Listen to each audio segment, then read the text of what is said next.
Hello दोस्तों, नमस्कार, राम राम, जय हिंद। सभी दोस्तों को एक बार फिर सभी का स्वागत करता हूं आपके अपने ऑनलाइन एजुकेशनल प्लेटफॉर्म पर। दोस्तों, जहां पर हम एओसी की बात कर रहे हैं, आर्मी ऑर्डिनेंस कॉर्प के लिए हम जीके और जीएस के क्वेश्चनों को लेकर चले हुए हैं जो आपके एग्जाम में पहले पूछे गए हैं या इस बार आगे पूछे जाने की संभावना है।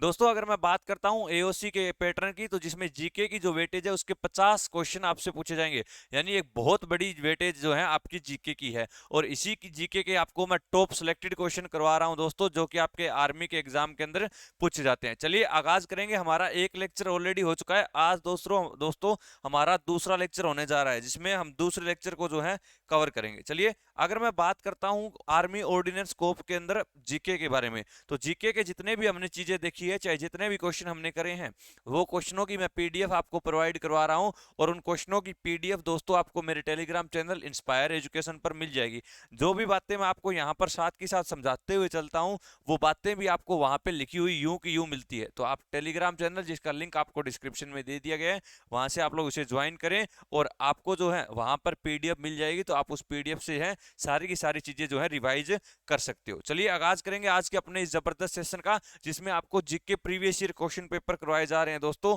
और जैसा कि आप जानते हो कि ये जो क्वेश्चन है आपके एग्जाम में बार बार पूछे गए हैं, और इन्हीं को ही मैं बार बार आपको रिपीट करवा रहा हूँ। इंस्पायर एजुकेशन के नाम से हमारा जो टेलीग्राम चैनल है, उसे आप लोग ज्वाइन कर लीजिए, लिंक डिस्क्रिप्शन में दे दिया गया। चलिए पहला क्वेश्चन देखिएगा आज के हमारे इस सेशन का। भारत की खोज किसने की थी? क्या पूछ रहा है? भारत की खोज किसके द्वारा की गई थी? दोस्तों, अगर मैं बात करता हूं भारत की खोज के बारे में, तो याद रखिएगा, भारत की जो खोज करने वाला शख्स था उसका नाम क्या था? सर, भारत की खोज करने वाला जो शख्स था उसका नाम था वास्को डी गामा। क्या नाम था दोस्तों? सर, उसका नाम वास्को डी गामा था। अब वास्को डी गामा की बात करेंगे तो याद रखना 20 मई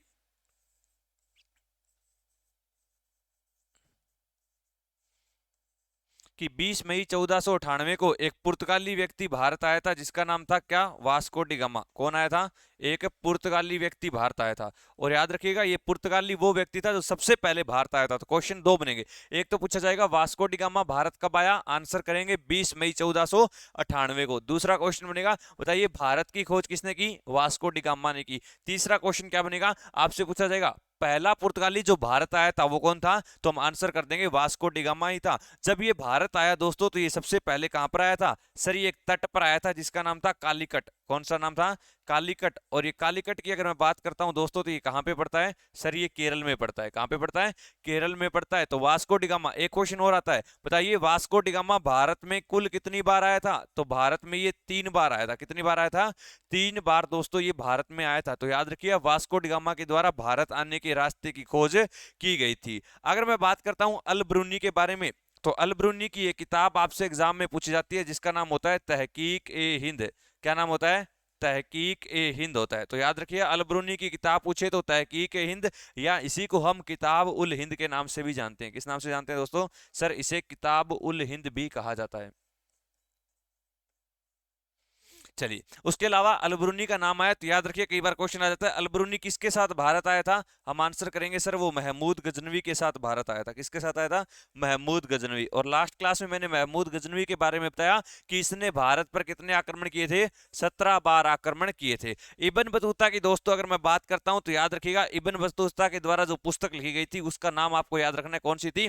रहला थी। कौन सी थी? रहला। और फाइयान की अगर मैं बात करता हूं, तो आपसे क्वेश्चन क्या पूछेगा? बताइए भारत आने वाला पहला चीनी यात्री कौन सा था? तो आप आंसर करेंगे वो फाइयान था। तो भारत आने वाला पहला चीनी यात्री पूछे तो कौन सा हो जाएगा? सर, वो फाइयान था। उम्मीद करता हूं क्वेश्चन आपको पूरी तरह से समझ में आया होगा। चारों के चारों ऑप्शन आपके सामने मैंने एक्सप्लेन कर दिए दोस्तों। चलिए बढ़ते हैं नेक्स्ट क्वेश्चन की तरफ।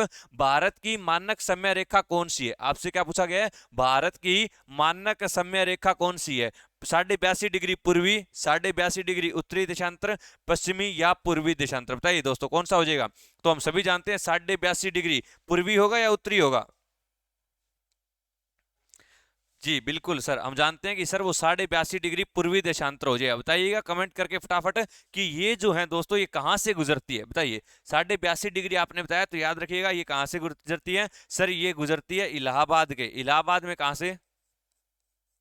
नैनी नामक स्थान से। कहां से गुजरती है?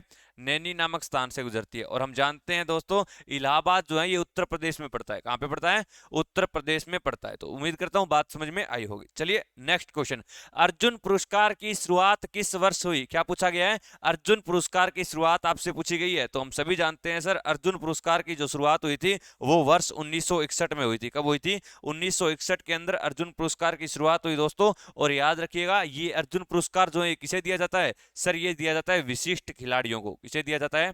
ये दिया जाता है विशिष्ट खिलाड़ियों को।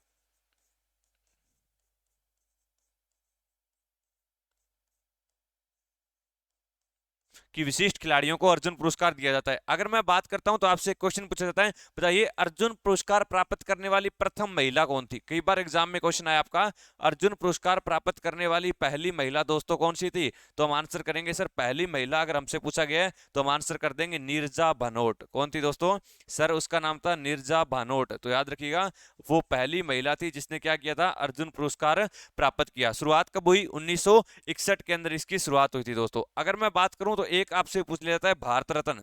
आपसे अगर पूछे बताइए भारत रत्न की शुरुआत कब हुई थी, तो आप आंसर कर देंगे सर भारत रत्न की जो शुरुआत हुई थी वो 1954 में हुई थी। कब हुई थी? 1954 में। और ये भारत रत्न जो है ये भारत देश का सर्वोच्च नागरिक सम्मान है। क्या है? सर्वोच्च नागरिक सम्मान, highest civilian, highest civilian award Bharat Ratna ही है। और भारत रत्न जो है दोस्तों ये सबसे पहले कितने लोगों को दिया गया था? 3 लोगों को दिया गया। और इन 3 लोगों की मैं आपसे बात पूछूं तो आप लोग आंसर कर सकते हो। सर सबसे पहले ये दिया गया था डॉक्टर सर्वपल्ली राधाकृष्णन को। किसको दिया गया? डॉक्टर सर्वपल्ली राधाकृष्णन।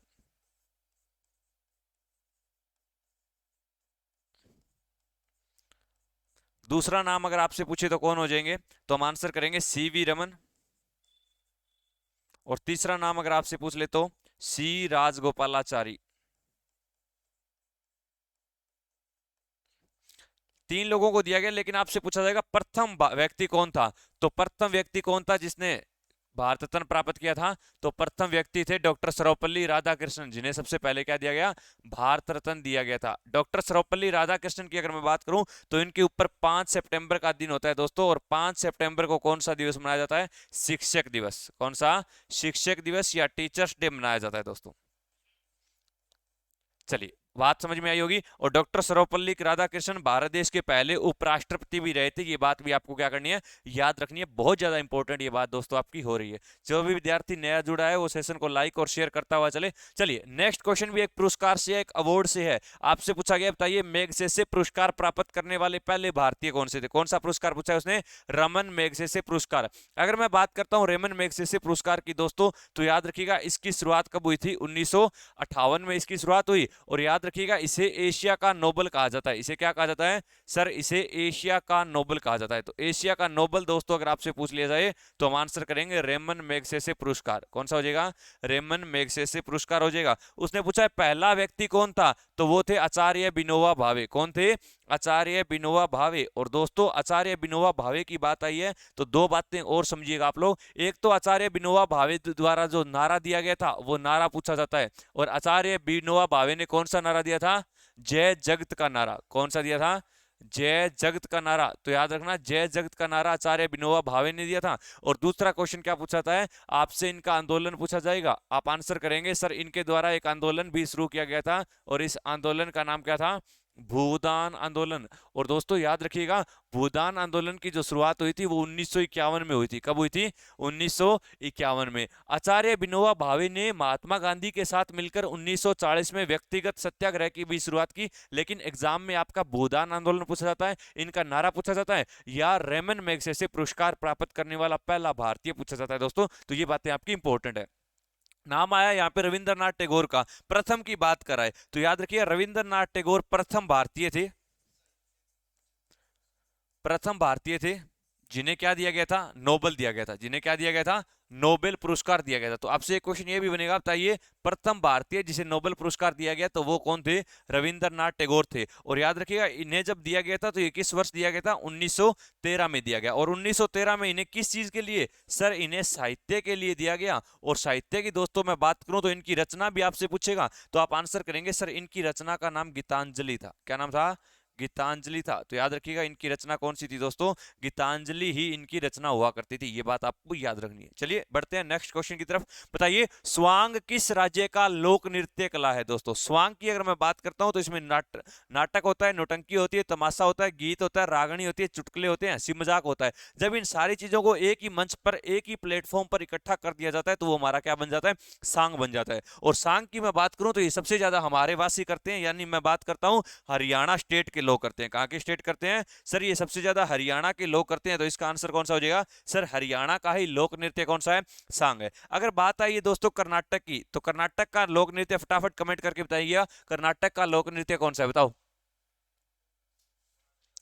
कर्नाटक का दोस्तों यक्षगान होता है। कौन सा होता है सर, कर्नाटक की बात आई है तो कर्नाटक का जो लोक नृत्य होता है वो यक्षगान होता है। अगर मैं बात करता हूं तमिलनाडु की, तो तमिलनाडु का कौन सा होता है, फटाफट कमेंट करके छापो। तब तक मैं उत्तर प्रदेश के बता देता हूं आपको। एक तो रासलीला, दूसरा नौटंकी, और तीसरा कथक। ये तीनों के तीनों कहाँ के हैं, तो हम आंसर कर देंगे सर ये तीनों के तीनों जो हैं उत्तर प्रदेश के हैं। तमिलनाडु की अगर मैं बात करूं तो तमिलनाडु का कौन सा हो जाएगा सर, तमिलनाडु का सबसे इंपॉर्टेंट भरतनाट्यम हो जाएगा। चलिए चार ऑप्शन थे, मैंने चारों के बताई। एग्जाम में जो सबसे ज्यादा पूछे जाते हैं उनको देखिएगा एक बार। एक तो एग्जाम में सबसे ज्यादा दोस्तों आपका आसाम से पूछा जाता है। कहां से पूछा जाता है, आसाम। असम की मैं अगर बात करूं तो एक तो बिहू, और दूसरा दोस्तों बिछुआ, और तीसरा याद रखेंगे क्षत्रिया। कौन सा याद रखेंगे, क्षत्रिया। तो ये तीन तो ये पूछे जाते हैं। उसके अलावा एक मणिपुर का आजकल ट्रेंड में चला हुआ है, मणिपुर का बहुत बार एग्जाम में पूछा जाता है, और मणिपुर का कौन सा है, लाई हरोबा। कौन सा है दोस्तों सर, मणिपुर का अगर हमसे पूछ ले तो हम आंसर कर देंगे लाई हरोबा। उसके बाद एक और आपका एग्जाम में पूछा जाता है, वो है छत्तीसगढ़ का। किसका, छत्तीसगढ़ का। छत्तीसगढ़ की अगर मैं बात करता हूं तो इसका कौन सा है, कर्मा, गोड़ी और झूमर। ये कहाँ के हैं, ये छत्तीसगढ़ के आपके।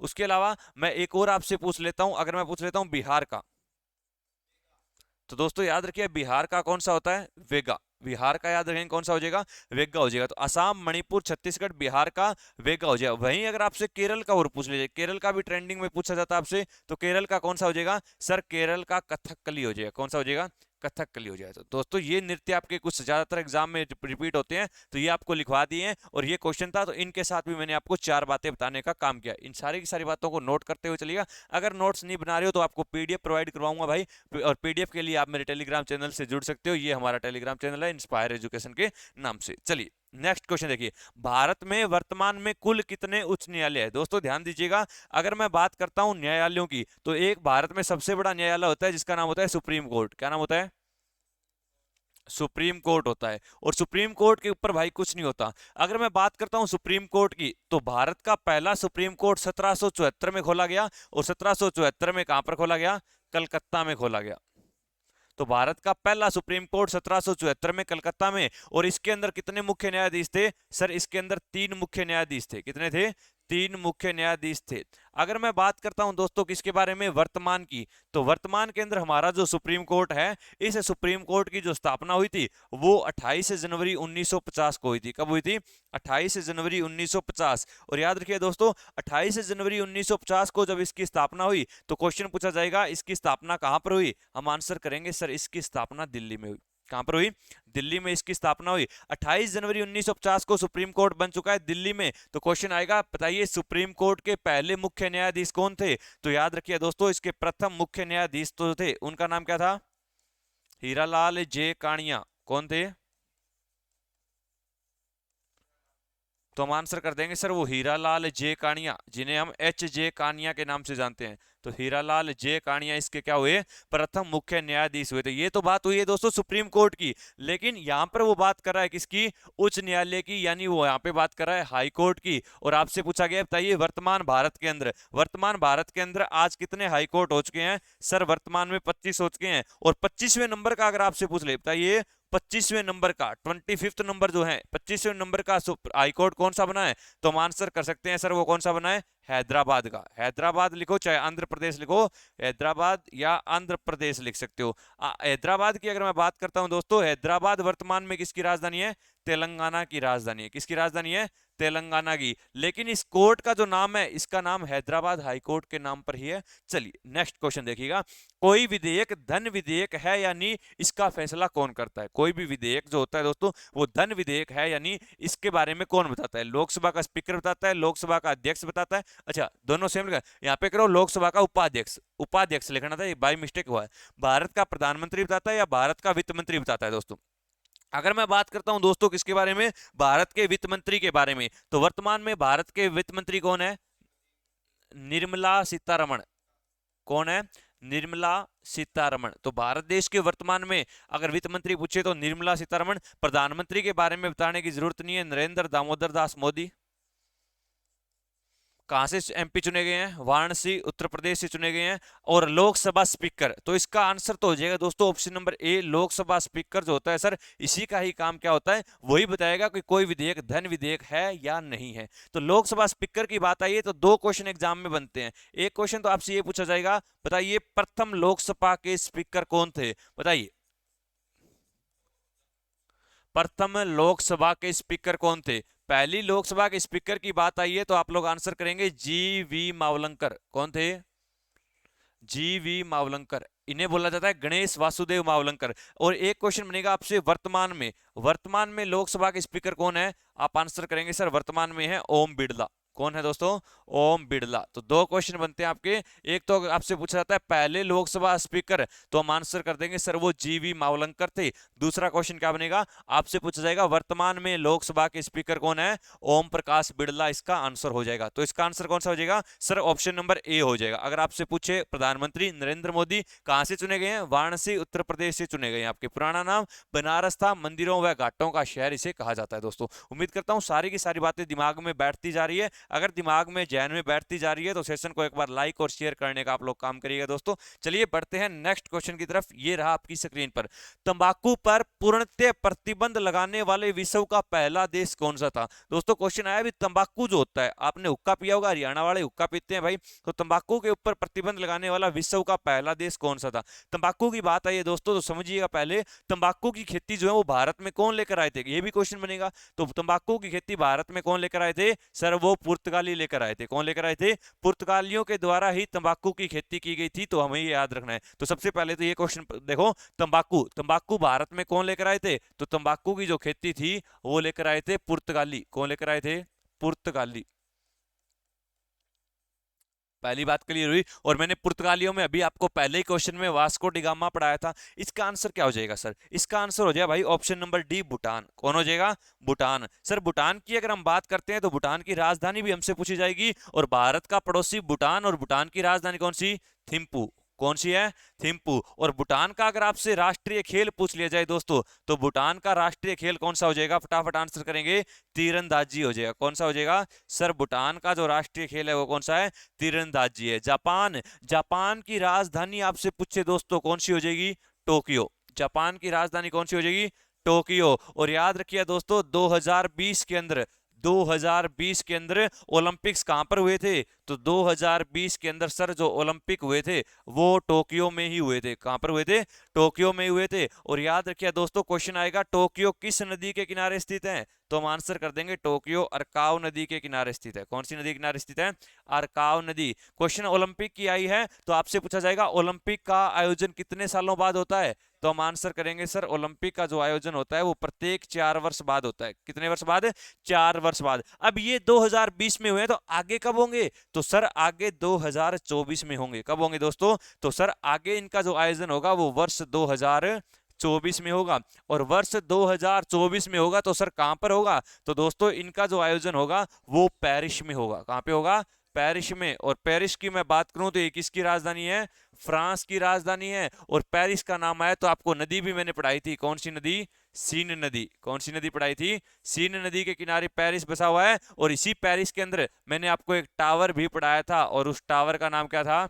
एफिल टावर था। क्या नाम था? एफिल टावर था दोस्तों। ओलंपिक की अगर मैं बात करता हूं दोस्तों, तो याद रखिएगा ओलंपिक जो है सबसे पहले कब खेले गए? 1896 में खेले गए। लेकिन क्वेश्चन पूछेगा, बताइए भारत ने ओलंपिक के अंदर भाग कब लिया? तो भारत ने ओलंपिक के अंदर भाग लिया था 1900 में। एक क्वेश्चन आया था, ओलंपिक ध्वज में कितने गोले होते हैं? तो ओलंपिक के ध्वज में 5 गोले होते हैं। कितने गोले होते हैं? 5 गोले होते हैं दोस्तों। बाकी ओलंपिक का जब क्वेश्चन आएगा तो पूरी बातें वहां पर बताऊंगा। उम्मीद करता हूँ बातें सारी की सारी ध्यान में बैठती चली जा रही होगी। समझ में आया यहाँ तक? चलिए दोस्तों नेक्स्ट क्वेश्चन की तरफ बढ़ते हैं। राष्ट्रीय मतदाता दिवस कब मनाया जाता है? बताइए। आपसे क्या पूछा गया है? राष्ट्रीय मतदाता दिवस यानी नेशनल वोटर्स डे की बात कर रहा है। और वो कब मनाया जाता है? सर नेशनल वोटर्स डे जो है वो 25 जनवरी को मनाया जाता है। कब मनाया जाता है दोस्तों? 25 जनवरी को। अब मतदाता की बात आई है, तो मतदाता जो होते हैं दोस्तों, जो वोट डालने वाले होते हैं, इनकी अगर मैं बात करूं तो इनकी उम्र कितनी होती है? बताइए कितने उम्र में डाल सकते हो आप लोग? 18 वर्ष की आयु। अगर आप लोग 18 वर्ष से ऊपर के हो तो आप लोग वोट डाल सकते हो। आपको वोट डालने का क्या है? अधिकार होता है। तो 18 वर्ष की आयु इसके लिए कर दी गई है। अब यहाँ पे एक बोल रहा है 26 जनवरी। 26 जनवरी को कौन सा दिवस मनाया जाता है? सर गणतंत्र दिवस मनाया जाता है। कौन सा दिवस मनाया जाता है? गणतंत्र दिवस। और गणतंत्र दिवस की अगर मैं बात करूं तो आप लोग जानते हो कि सर 26 जनवरी 1950, 26 जनवरी 1950 को क्या हुआ? सर भारत देश का संविधान लागू हुआ था। भारत देश का क्या लागू हुआ था? संविधान लागू हुआ था। जनवरी की बात आई है दोस्तों, तो एक दिवस सबसे ज्यादा जो आपका पूछा जाता है 9 जनवरी। कौन सा दिवस पूछा जाता है? 9 जनवरी। और 9 जनवरी को मनाया जाता है भारतीय प्रवासी दिवस। कौन सा मनाया जाता है?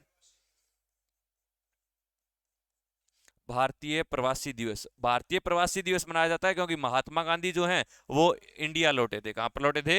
इंडिया में लौटे थे। और याद रखिएगा वो 9 जनवरी 1915 की घटना है। कब की घटना है? 9 जनवरी 1915। तो ये भी आपका एग्जाम के अंदर क्वेश्चन पूछा गया, तो इसको भी आप लोग याद रखिएगा। एक क्वेश्चन का फटाफट आंसर करिए। बताइए ब्रेल दिवस कब मनाया जाता है? दोस्तों फटाफट, ब्रेल दिवस कब मनाया जाता है? फटाफट कमेंट करके बताइएगा। ब्रेल दिवस आपका कब मनाया जाता है? देखते हैं कितने विद्यार्थी इसका आंसर कर पाते हैं। भारत का संवैधानिक मुखिया कौन होता है? अगला क्वेश्चन क्या पूछ रहा है आपसे? आपसे पूछा गया है भारत का संवैधानिक मुखिया कौन हो सकता है। संवैधानिक का मतलब क्या होगा? जो सबसे ज्यादा संविधान का क्या होगा? मुखिया या प्रमुख होगा, जो इसकी रक्षा करने का काम करता है। कौन होगा? प्रधानमंत्री, राष्ट्रपति, लोकसभा अध्यक्ष या उपराष्ट्रपति? अब प्रधानमंत्री की बात आई है, पहले तो आपको यह पता होना चाहिए प्रधानमंत्री कौन है। नरेंद्र मोदी। नरेंद्र मोदी की सीट अगर आपसे पूछ ली जाए वाराणसी। वाराणसी कहां पे है? उत्तर प्रदेश में। और अगर आपसे पूछे इसका पुराना नाम, तो इसका पुराना नाम बनारस। इसका उपनाम आपसे पूछे तो मंदिरों व घाटों का शहर।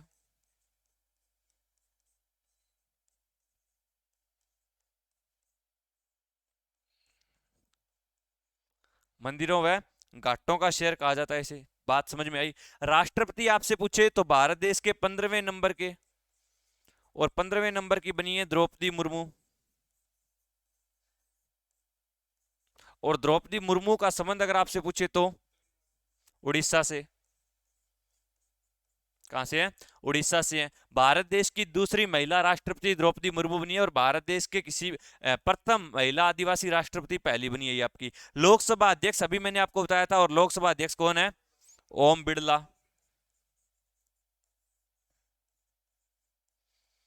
अब उपराष्ट्रपति, उपराष्ट्रपति कौन है? जगदीप धनखड़। वेंकैया नायडू ना करना, जगदीप धनखड़ है भाई। अब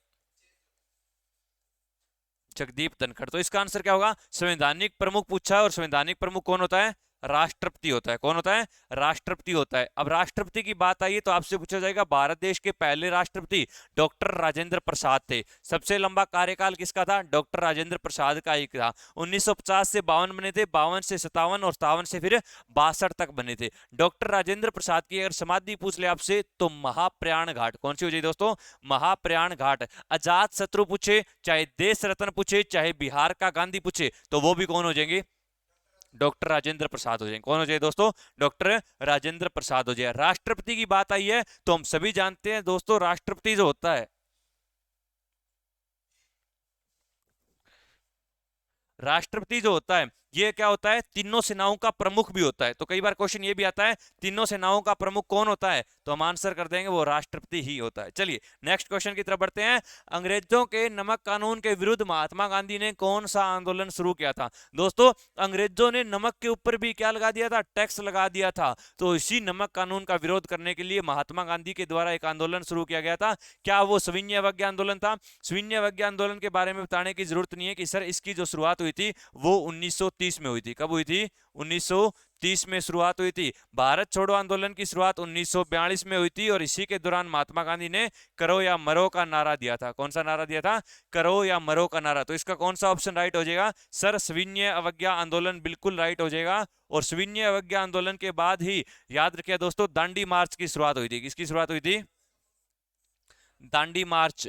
और दांडी मार्च की जो शुरुआत हुई थी दोस्तों ये आपके साबरमती आश्रम से हुई थी। ये क्वेश्चन भी एग्जाम में पूछा गया है। बताइए दांडी मार्च की शुरुआत किस आश्रम से हुई थी? तो वो साबरमती आश्रम से हुई थी। और साबरमती आश्रम कहाँ पे पड़ता है? गुजरात के अहमदाबाद में। कहाँ पे पड़ता है दोस्तों? गुजरात के अहमदाबाद में आपका साबरमती आश्रम पड़ता है। कौन सी नदी के किनारे? साबरमती नदी के किनारे। तो याद रखिए साबरमती नदी के किनारे मैंने आपको कौन सा शहर पढ़ाया था? अहमदाबाद शहर ही पढ़ाया। चलिए नेक्स्ट क्वेश्चन। भारत में जिप्सम का उत्पादन सर्वाधिक निम्न में से किस राज्य में होता है? किसकी बात हो रही है यहाँ पे? जिप्सम की। और जिप्सम का उत्पादन करने वाला हरियाणा बिल्कुल नहीं सर, हरियाणा में नहीं होता। तो कर्नाटक में, उड़ीसा में, राजस्थान में। बिल्कुल सर इसका उत्पादन जो होता है वो राजस्थान करता है। कौन करता है? राजस्थान। राजस्थान की राजधानी आपसे पूछे तो जयपुर हो जाएगा। पिंक सिटी कहा जाता है, भारत का पेरिस के नाम से भी जानते हो आप लोग। राजस्थान की अगर मैं बात करता हूं दोस्तों तो यहां पर आप सभी जानते हो भारत का सबसे बड़ा मरुस्थल पड़ता है जिसका नाम क्या है? थार मरुस्थल। क्या नाम है? थार रेगिस्तान भी बोल सकते हो, मरुस्थल भी आप लोग इसे बोल सकते हो। उड़ीसा का नाम आया दोस्तों तो आप लोग जानते हो उड़ीसा के अंदर भारत का सबसे लंबा बांध पड़ता है। और सबसे लंबा बांध कौन सा? हीराकुंड बांध। किस नदी पर बनाया गया? महानदी पर बनाया गया। भारत की सबसे बड़ी खारे पानी की झील भी कहां पे है? उड़ीसा में है, चिल्का झील। कौन सी है?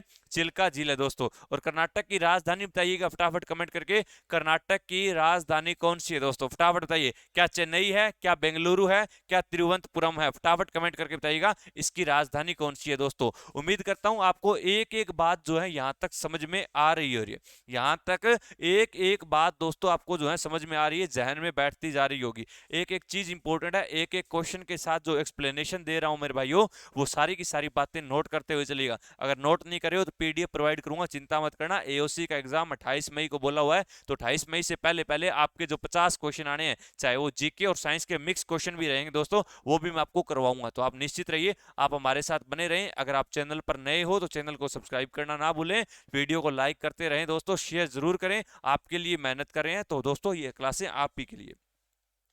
ईस्ट इंडिया कंपनी ने भारत में अपना पहला कारखाना कहां लगाया था? दोस्तों ईस्ट इंडिया कंपनी किसकी बात हो रही है? British east India company. इसकी स्थापना 1600 में हुई थी। और 1600 में इसकी स्थापना कहां पर हुई थी? लंदन में हुई थी। कहां पर हुई थी? लंदन में हुई थी। और ये कंपनी 1608 में भारत आई थी जिस समय जहांगीर का शासन था। और इन्होंने अपना जो पहला कारखाना कहां पे खोला था? सर इन्होंने अपना पहला कारखाना सूरत में खोला। और सूरत में कब खोला गया? 1613 ईस्वी में। कब खोला गया दोस्तों? 1613 ईस्वी में सूरत में खोला गया। क्वेश्चन क्या आएगा आपसे पूछा जाएगा, बताइए सूरत जो शहर है ये किस नदी के किनारे बसा हुआ है? सूरत किस नदी के किनारे बसा हुआ है? सर सूरत ताप्ती नदी के किनारे बसा हुआ है। कौन सी नदी के किनारे बसा हुआ है? ताप्ती नदी के किनारे। कोलकाता पूछ ले तो हुगली नदी के किनारे। कल भी मैंने पढ़ाया था कोलकाता हुगली नदी के किनारे बसा हुआ शहर है। मैसूर की अगर मैं बात करूं दोस्तों तो मैसूर का शासक आपसे पूछा जाता है तो बताइए मैसूर का शासक कौन था? तो हम आंसर करेंगे हैदर अली। कौन था? हैदर अली कहाँ का शासक था? तो हैदर अली मैसूर का शासक था। और हैदर अली के बेटे का नाम अगर आपसे पूछ लिया जाए तो वो कौन था? टिप्पू सुल्तान था। कौन था?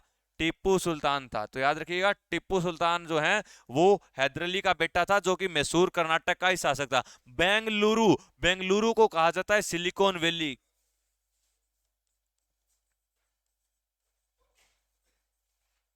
इन्हें क्या कहा जाता है सर? बेंगलुरु को सिलिकॉन वैली कहा जाता है। तो आपको ये भी याद रखना है, सिलिकॉन वैली पूछे तो बेंगलुरु होता है दोस्तों। बाकी अंतरिक्ष शहर भी इसी को कहा जाता है, साइंस सिटी पूछे तो वो भी इसी को कहा जाता है, उपकरण नगरी पूछे तो वो भी आपका कौन सा होगा? यही। इलेक्ट्रॉनिक सिटी पूछे तो भी बेंगलुरु हो जाए दोस्तों। चलिए बढ़ते हैं नेक्स्ट क्वेश्चन की तरफ। ये रहा हमारा आज का नेक्स्ट क्वेश्चन। बुल्ली शब्द का प्रयोग किस खेल में किया जाता है? एक शब्द होता है बुल्ली, तो बुल्ली शब्द का प्रयोग दोस्तों किस खेल में किया जाता है बताइए? तो बुल्ली क्रिकेट, फुटबॉल, हॉकी या बास्केटबॉल? तो सर ये भारत देश का जो राष्ट्रीय खेल है इसके अंदर प्रयोग किया जाता है। किसमें किया जाता है? हॉकी के अंदर प्रयोग किया जाता है। तो इसका ऑप्शन नंबर कौन सा राइट हो जाएगा? सी राइट हो जाएगा, हॉकी। हॉकी की मैं अगर बात करूं दोस्तों तो ये दो देशों का राष्ट्रीय खेल है, एक तो भारत का और दूसरा किसका है सर? दूसरा पाकिस्तान का है। किसका है? पाकिस्तान का नाम आया तो आपसे पाकिस्तान की राजधानी पूछी जाएगी दोस्तों। तो पाकिस्तान की राजधानी बताने का कष्ट करेंगे आप लोग। इस्लामाबाद। कौन सी है? इस्लामाबाद। पाकिस्तान का नाम आया तो आपसे पूछा जाएगा बताइए भारत और पाकिस्तान के बीच में जो सीमा है इसका नाम क्या है? रेड क्लिफ रेखा। कौन सी है? रेड क्लिफ रेखा है दोस्तों। अगर मैं बात कर लेता हूं पाकिस्तान के बारे में तो एक और भारत और इसके बीच पड़ती है एलओसी, लाइन ऑफ कंट्रोल। एक एलओसी होती है दोस्तों जो भारत और पाकिस्तान के बीच है, एक एलएसी होती है, लाइन ऑफ एक्चुअल कंट्रोल, जो भारत और चीन के बीच में पड़ती है दोस्तों। चलिए बढ़ते हैं नेक्स्ट क्वेश्चन की तरफ। क्रिकेट की बात आई तो आप सभी जानते हो क्रिकेट जो है ये इंग्लैंड और ऑस्ट्रेलिया का क्या है? खेल है। इंग्लैंड और ऑस्ट्रेलिया का राष्ट्रीय खेल। फुटबॉल की अगर मैं बात करता हूं तो फ्रांस का है, ब्राजील का है। किसका है? ब्राजील का है दोस्तों। चलिए नेक्स्ट क्वेश्चन। किस भारतीय एथलीट को उड़न परी, बताइएगा कौन सी ऐसी एथलीट है जिसे उड़न परी के नाम से जाना जाता है? तो बताइएगा हिमा दास है? बिल्कुल नहीं सर, हिमा दास नहीं है। तो कौन है? मीराबाई चानू? बिल्कुल मीराबाई चानू भी नहीं है। तो कौन सी बची? पीटी उषा बची। कौन बची? पीटी उषा बची। तो पीटी उषा को क्या कहा जाता है? उड़न परी कहा जाता है। क्या कहा जाता है? उड़न परी। अब दो तीन चीजें और समझिए दोस्तों। एक तो आपसे पूछा जाता है सवर को किला, कुछ बातें लिख रहा हूं आप लोग आंसर करेंगे। एक तो आपसे पूछा जाता है सवर को किला,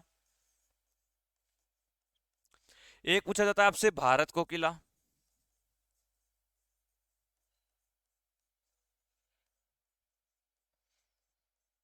दो नाम तो ये पूछे जाते हैं। तीसरा आपसे जो नाम पूछा जाता है वो पूछा जाता है नाइटिंगेल ऑफ इंडिया।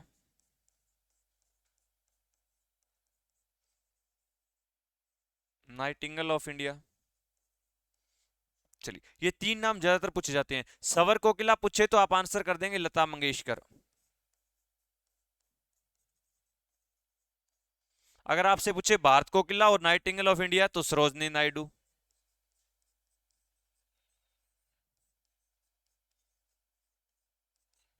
तो आप इनका आंसर करें। बताइएगा इंदिरा गांधी को किस उपनाम से जाना जाता है? बताइए इंदिरा गांधी जो है दोस्तों इसे किसे नाम जानते हैं? आयरन लेडी के नाम से। किसके नाम से जानते हैं? आयरन लेडी के नाम से जानते हैं। चलिए नेक्स्ट क्वेश्चन। निम्न में से किस शहर को झीलों की नगरी, दोस्तों बात आई है झीलों की तो एक क्वेश्चन बनेगा बताइए झीलों का अध्ययन क्या कहलाता है? क्या पूछेगा आपसे? झीलों का अध्ययन क्या कहलाता है? लिम्नोलॉजी कहलाता है। क्या कहलाता है? लिम्नोलॉजी। तो पहला क्वेश्चन क्या बना? झीलों का अध्ययन क्या कहलाएगा? लिम्नोलॉजी। जैसे हमने सेरिकल्चर पढ़ा है, पीसी पढ़ा है, विटिकल्चर पढ़ा है, वर्मी कल्चर पढ़ा है, फ्लोरिकल्चर पढ़ा है, हॉर्टिकल्चर पढ़ा है, वैसे ही आपका एक लिम्नोलॉजी होता है जिसमें हम किसका अध्ययन करते हैं? झीलों का अध्ययन करते हैं। तो इसने पूछा झीलों की नगरी कौन सा शहर कहलाता है? तो सर वो उदयपुर कहलाता है। कौन सा कहलाता है? उदयपुर। और उदयपुर की अगर मैं बात करता हूं दोस्तों ये कहां पर पड़ता है? सर ये राजस्थान में पड़ता है। कहां पे पड़ता है? राजस्थान में पड़ता है। जयपुर, जयपुर किसकी राजधानी है? राजस्थान की राजधानी। पिंक सिटी पूछे तो वो भी कौन सा हो जाएगा? जयपुर हो जाएगा। पिंक सिटी अगर आपसे पूछे तो वो कौन सा हो जाएगा?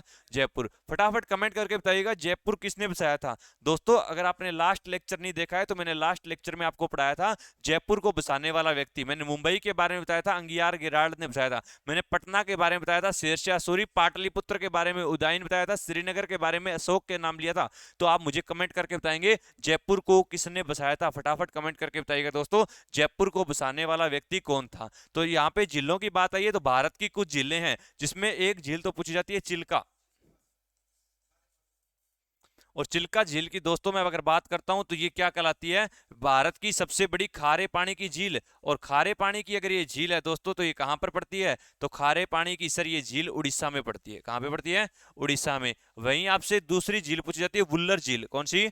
वुल्लर झील। और वुल्लर झील की दोस्तों अगर मैं बात करता हूं तो ये क्या कहलाती है सर, वुल्लर झील जो है ये मीठे पानी की झील कहलाती है। और मीठे पानी की ये झील कहाँ पे पड़ती है, जम्मू कश्मीर में पड़ती है। वैसे ही एक पूछी जाती है लोनार झील, और लोनार झील जो है दोस्तों ये कहाँ पे पड़ती है सर, लोनार झील महाराष्ट्र में पड़ती है। कहाँ पे पड़ती है, महाराष्ट्र में। और इसका निर्माण कैसे हुआ है, उल्का पिंड के गिरने से। क्वेश्चन आएगा, उल्का पिंड के गिरने से किस झील का निर्माण हुआ, लोनार झील। एक क्वेश्चन आता है लोकटक झील से, किस झील से, लोकटक झील से। तो लोकटक झील दोस्तों अगर आपसे पूछ ले तो वो कहाँ पे है, मणिपुर में। कहाँ पे है, मणिपुर में। एक क्वेश्चन जो है आपका किससे पूछा था, सांबर झील से। और सांबर झील अगर आपसे पूछ ले दोस्तों तो वो कहाँ पे है सर, सांबर झील जो है वो हमारी राजस्थान में। कहाँ पे है, राजस्थान में। वैसे ही आपसे डल झील भी पूछी जाती है। डल झील अगर आपसे पूछ ले तो डल झील कहाँ पे है सर, डल झील भी हमारी जम्मू कश्मीर में। शेषनाग झील भी पूछी जाती है, शेषनाग झील भी जम्मू कश्मीर में। कहाँ पे है, जम्मू कश्मीर में। तो झीलों के बारे में ये ज्यादातर क्वेश्चन रिपीट होते हैं दोस्तों, जो आपके सामने मैंने लिखे ये ज्यादातर आपके रिपीट होते हैं। बाकी झीलों के बारे में भी एक टॉपिक पढ़ाऊंगा जिसमें हम भारत की झीलें पढ़ेंगे, भारत के दर्रे भी आपको पढ़ाए जाएंगे, तो वो भी हम पढ़ने वाले हैं। चलिएगा नेक्स्ट क्वेश्चन देखिएगा, आर्य समाज की स्थापना कब की गई थी, फटाफट आंसर करिएगा। सन 1875, 1897 ईस्वी में, या 1901 में, या 1912 में। फटाफट आंसर करिएगा, आर्य समाज की स्थापना कब की गई और किसने की थी। मैंने ये पूछा किसने की थी, बताओ। अगर पूछे कब की गई, 1875 ईस्वी में की गई। लेकिन करने वाला व्यक्ति कौन था, तो हम आंसर कर देंगे सर, इसके जो संस्थापक थे वो दयानंद सरस्वती थे। कौन थे, दयानंद सरस्वती ने कहां पर की थी, मुंबई में की थी। और अगर आपसे ये पूछ ले, बताइए दयानंद सरस्वती ने कौन सा नारा दिया था,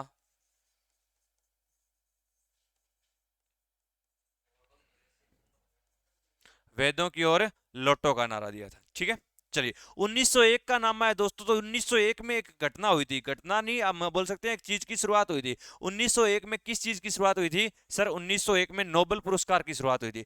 लास्ट क्लास से ध्यान से देखना, अगर आपने लास्ट क्लास नहीं देखी है तो भाई लिंक दे दिया है मैंने डिस्क्रिप्शन में, पहले लास्ट क्लास देखो। लास्ट क्लास के क्वेश्चन भी आगे यहाँ पे रिपीट होते हैं दोस्तों। जो एक्स्ट्रा बातें बताई हुई है वो बार बार रिपीट नहीं करेंगे, अगर बार बार रिपीट करेंगे फिर आगे कब पढ़ेंगे। तो पुरानी क्लास को देखिए, सीरीज वाइज क्लास को देखिए, लगभग 50 से 60 क्लास हमारी होगी जिसमें आपको सिलेबस कवर करवाया जाएगा।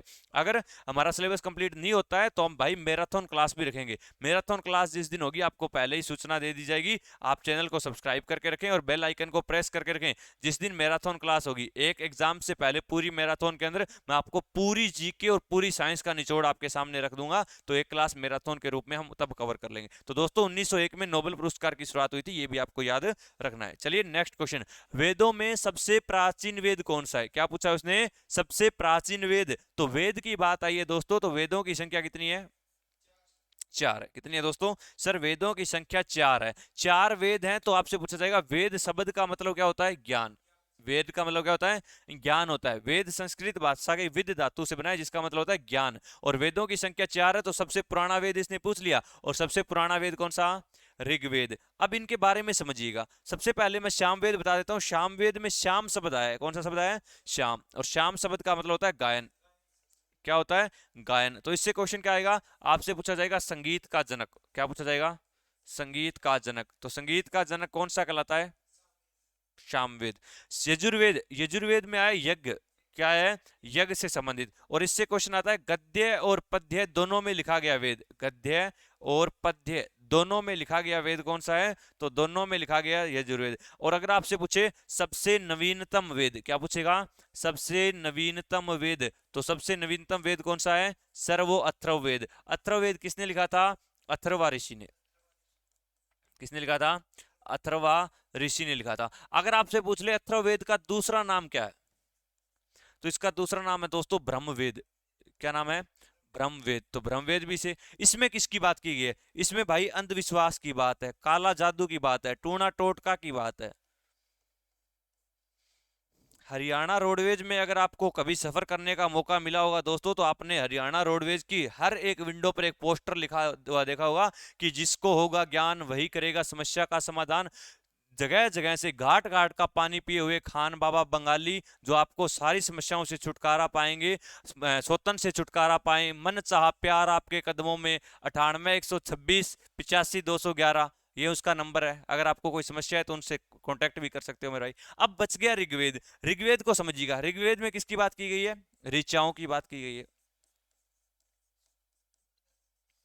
ऋचाओं का संग्रह। ऋचाएं क्या होती है मेरे भाई? ऋचाएं होती है सर मंत्र, यानी इसमें किसकी बात की गई है? मंत्रों की बात की है। अब ऋग्वेद के अंदर दोस्तों इसे ऋग्वेद को 3 भागों में बांट दिया। कितने भागों में बांटा गया है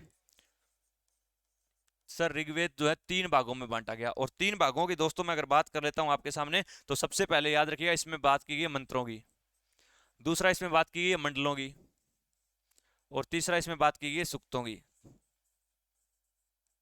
मंडल मंत्र पूछे 10,462, मंडल पूछे तो 10, और सुकत पूछे 1,028। कितने हो जाएंगे?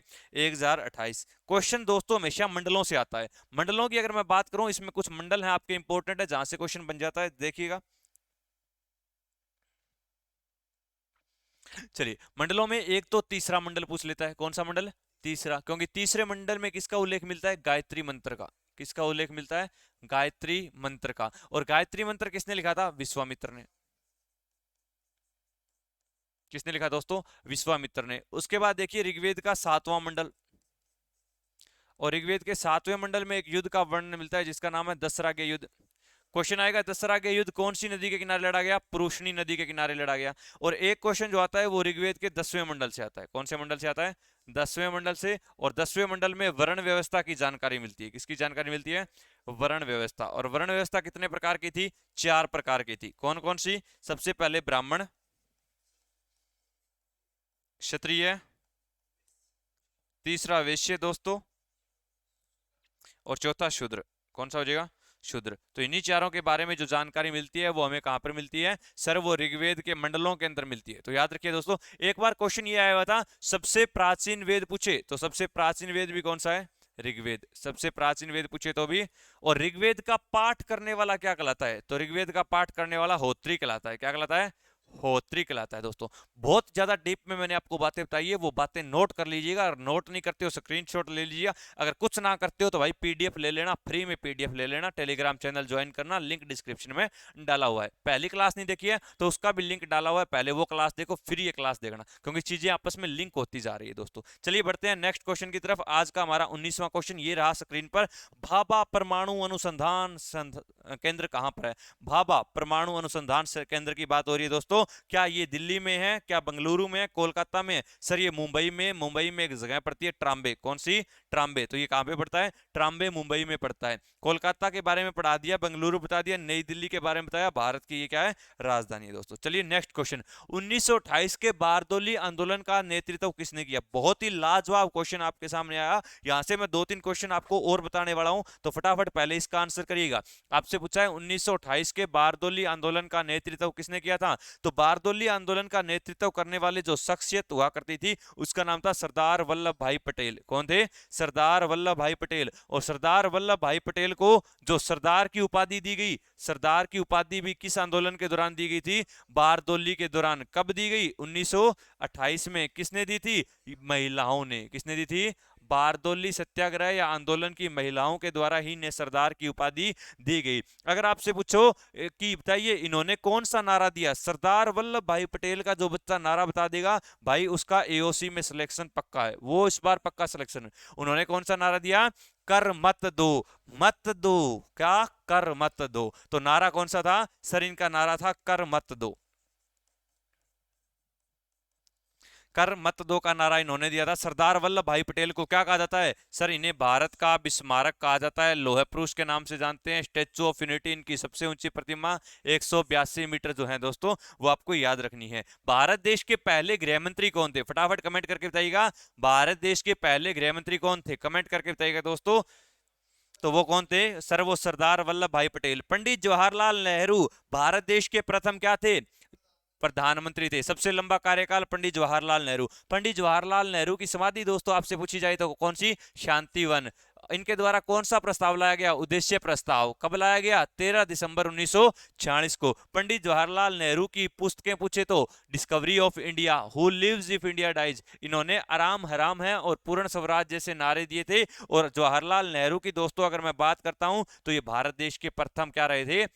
प्रधानमंत्री रहे थे। महात्मा गांधी के बारे में बताने की जरूरत नहीं है, स्वतंत्रता संग्राम में सबसे ज्यादा अहम रोल निभाने वाले महात्मा गांधी। 2 अक्टूबर को जन्म हुआ, कहाँ पे, गुजरात के पोरबंदर में। 2 अक्टूबर को विश्व अहिंसा दिवस मनाया जाता है और इन्हीं को ही क्या कहा जाता है, भारत का राष्ट्रपिता कहा जाता है, बापू कहा जाता है, अर्धनंगा फकीर कहा जाता है, इन्हें जादूगर भी कहा जाता है।